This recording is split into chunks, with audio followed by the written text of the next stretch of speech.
নমস্কার বন্ধুরা, আজ তোমাদের জন্য নিয়ে এসেছি গোপাল ভাঁড়ের এক দারুণ মজার গল্প, ঈশ্বরের সেবা।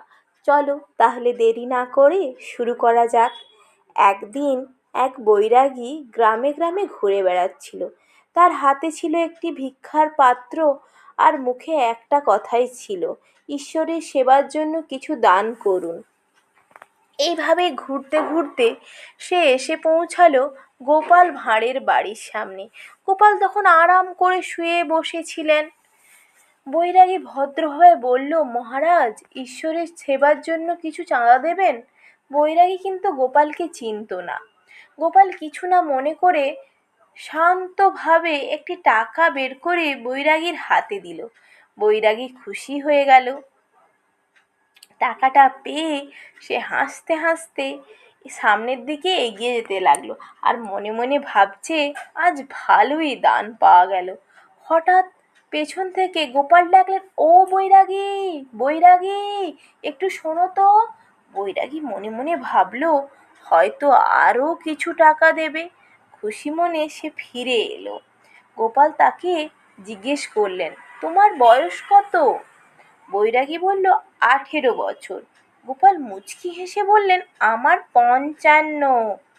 বৈরাগী একটু অবাক হয়ে বলল, তাতে কি হলো? তখন গোপাল বুদ্ধির হাসি হেসে বললেন, তাহলে তো তোমার আগে আমি স্বর্গে যাব ভায়া। গোপাল আবার বললেন, আর আমি যেহেতু আগে স্বর্গে যাব, তাই ঈশ্বরের সেবা করার সুযোগ আমি আগে পাবো। তাই এইমাত্র যে টাকাটা আমার থেকে নিয়েছো, সেটা আমাকে ফেরত দাও। গোপালের এই বুদ্ধিদীপ্ত অদ্ভুত কথা শুনে বৈরাগী তো এক্কেবারে চুপ। কি বলবে আর বুঝতেই পারল না। গল্পটা শুনে হয়তো তোমার মনে হচ্ছে, এটা থেকে আমরা কি শিখলাম? এটা থেকে কি আমাদের কিছু শেখার আছে?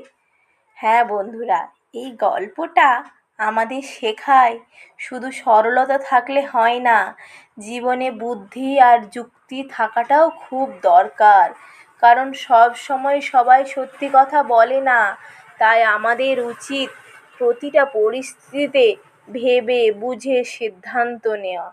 আর ঠিক এই কারণে গোপাল ভাঁড় আজও আমাদের মনে রয়ে গেছে, তার এই বুদ্ধির জন্য। আজ তাহলে এখানেই শেষ করছি। আবার অন্য কোনো দিন নতুন গল্প নিয়ে তোমাদের কাছে হাজির হব। তোমরা সবাই ভালো থেকো, সুস্থ থেকো, সাবধানে থেকো। আমার গল্পটা কেমন লাগলো অবশ্যই কমেন্ট করে জানিও। আর ভালো লাগলে একটা লাইক করে দিও। আমার যদি কিছু ভুল হয়ে থাকে সেটাও তোমরা বলতে পারো। আর বন্ধুদের সাথে শেয়ার অবশ্যই করো।